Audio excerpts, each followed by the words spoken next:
Hi, I'm Rob and welcome back to East Coast Sailing. Today we're on board Evania where we're getting a new spray hood measured up.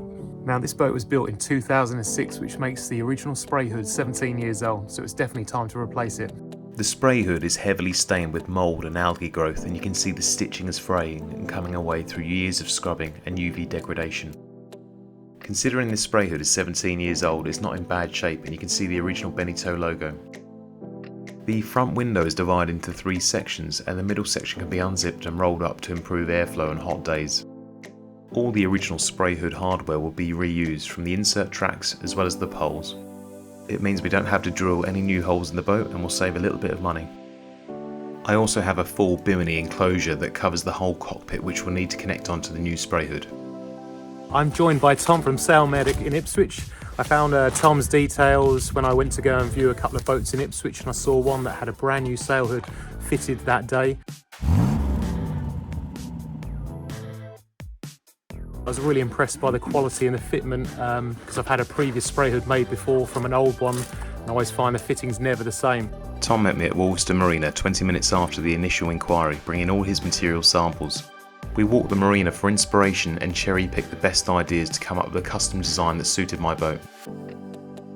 I went with one large window rather than having 3 separate panels to improve visibility.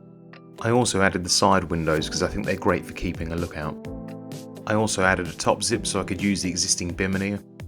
I did specify handhold cutouts on the top, but I decided against it because I thought waves and rain would just drive down and would soak you if you're sitting underneath. The base material was Weathermax 80 in Captain Navy.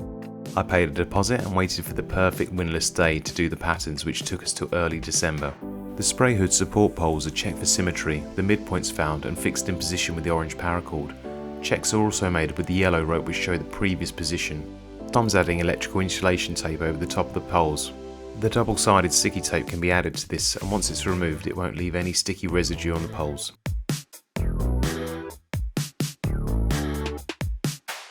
Double-sided sticky tape is added over the top of the insulation tape, and this is what the pattern material is going to stick to. Now here comes the fun part, and this is the reason why you can't do it on a windy day.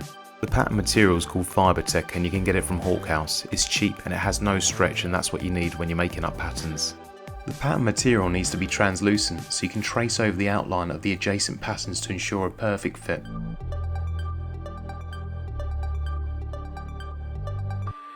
After laying the pattern material roughly over the frame, we can cut it away from the roll so it can be manipulated and begin templating the front window section.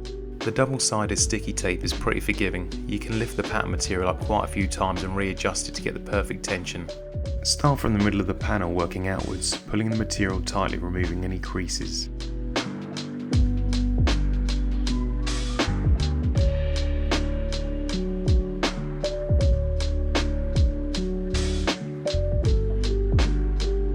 Once you're happy with the panel, start trimming off the excess material and mark out with the felt tip pen all the outlines of the poles as well as the insert tracks. Add plenty of overlapping panel markers which will help you when sewing the panels together later on.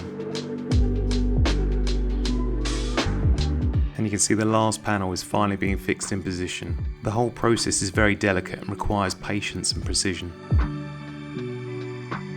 The existing bimini zip offset is being measured and transferred to the roof pattern.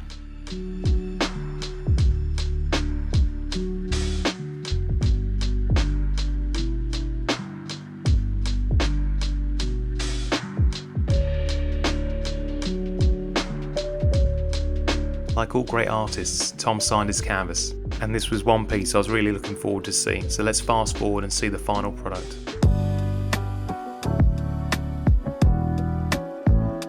The new spray hood looks so smart. Look at all that natural light flowing into the cockpit. I now have windows I can actually see where I'm going. I'm really glad I went for the side windows. It adds another layer of protection and helps you spot other boats nearby as well as any obstructions in the water. The forward visibility is incredible. Imagine if I had 2 dividers as well as the mast in front. You lose about 30% of your forward visibility. Look at the attention to detail and all the stitching as well as the labels. And everything is made 100% in the UK.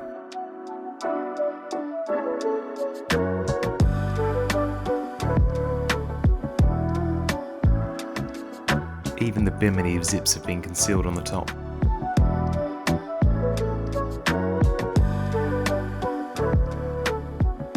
I'm sure you can tell with this smile how happy I am with the new spray hood. It looks fantastic. It's taken years off the boat. Having one big window rather than 3 individual panes has given me so much more visibility when I'm steering with the spray hood up. In foul weather, that spray hood's going to keep me nice and warm, nice and dry, and it's a vast improvement on the last one. If you need any canvas work or any sails made or spray hood, contact Tom from Sail Medic. He's even given me one of his gilets. So thank you, Tom, excellent work, and we'll be back for more. Thanks for watching East Coast Sailing, and if you've enjoyed today's episode, please hit the like button, subscribe to the channel and turn on notifications to watch the latest episodes.